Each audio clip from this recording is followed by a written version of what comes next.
अस्सलाम वालेकुम। उम्मीद है आप खैरियत से होंगे।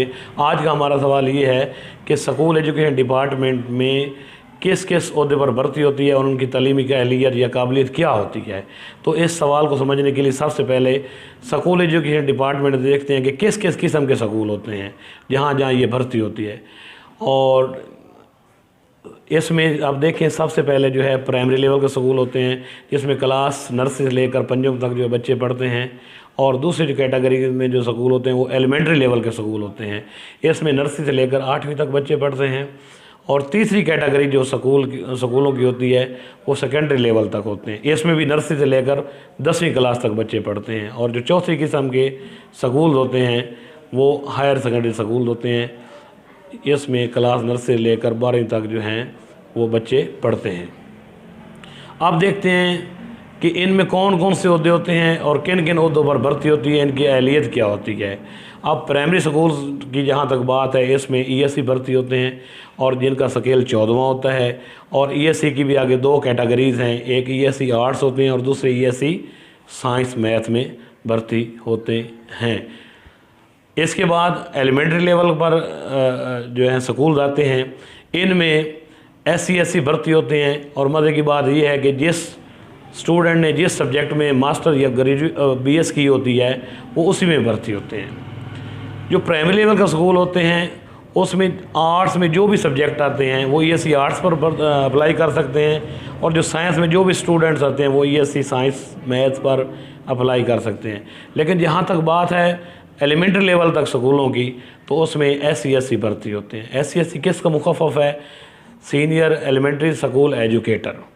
ये 15 स्केल की जॉब है। और जब ये प्रोबेशन पीरियड मुकम्मल करने के बाद इनकी प्रोबेशन पीरियड मुकम्मल होता है इनका, तो ये EST के तौर पर परमानेंट जो हैं वो भर्ती हो जाते हैं। अगर एक तालिब इल्म ने MA उर्दू की हुई है या BS उर्दू की हुई है या BS इंग्लिश या MA इंग्लिश की हुई है तो वो SC/SC इंग्लिश या उर्दू पर अलग-अलग अप्लाई कर सकते हैं। मज़े की बात यह है कि इस एलिमेंट्री लेवल तक ड्राइंग टीचर भी भर्ती होते हैं और उसके लिए बेसिक क्वालिफिकेशन जो होती है वो BS फाइन आर्ट होती है। और साथ PT भी भर्ती होते हैं। जिन लोगों ने BS health and physical education या MA health and physical education की होती है तो वो लोग इस ओहदे पर भर्ती होते हैं। इनका भी स्केल 15 होता है और जो ड्राइंग टीचर होते हैं उनका स्केल भी 15 होता है।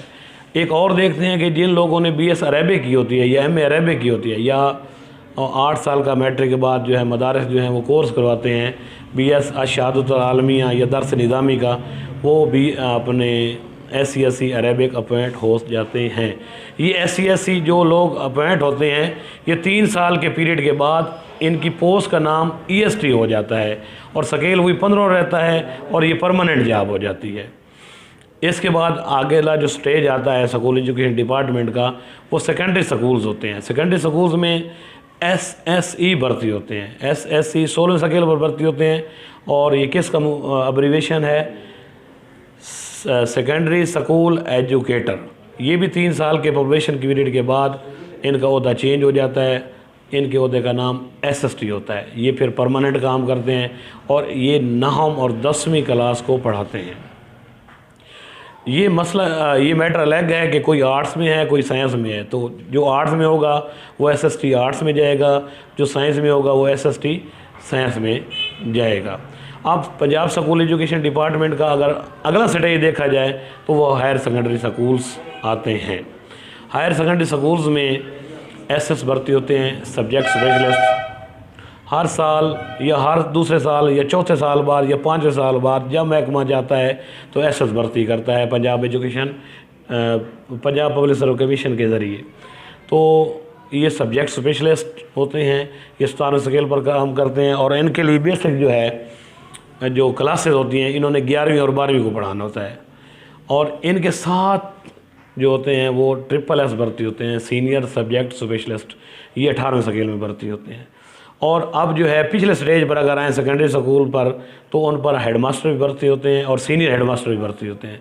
हेडमास्टर भर्ती होने के लिए मास्टर डिग्री होनी चाहिए, चाहे आप साइंस में हैं चाहे आप आर्ट्स में हैं, लेकिन साथ BEd होना ज़रूरी है।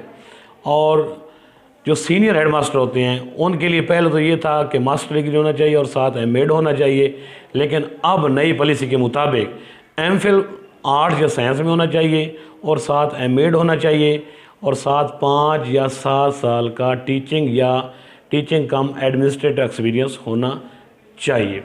तो इस तरह जो ये लोग जो हैं वो सीनियर हेड मास्टर पर या डिप्टी डीओज़ पर अप्लाई कर सकते हैं।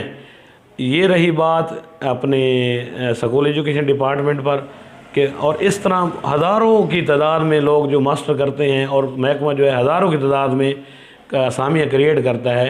तो इस तरह ESC, SCSC, SSC, head master, senior head master, SS और SSS, जो सीनियर हेड मास्टर का क्राइटेरिया होता है वही SSS का भी क्राइटेरिया होता है, यानी senior subject specialist, senior head master और डिप्टी डीओज़, ये जो तयनात होते हैं इनके लिए एम.फिल साइंस में या आर्ट्स में होना चाहिए और साथ जो है वो एम.एड होना ज़रूरी है या 5 साल का साथ टीचिंग या कम एडमिनिस्ट्रेटिव एक्सपीरियंस होना ज़रूरी है।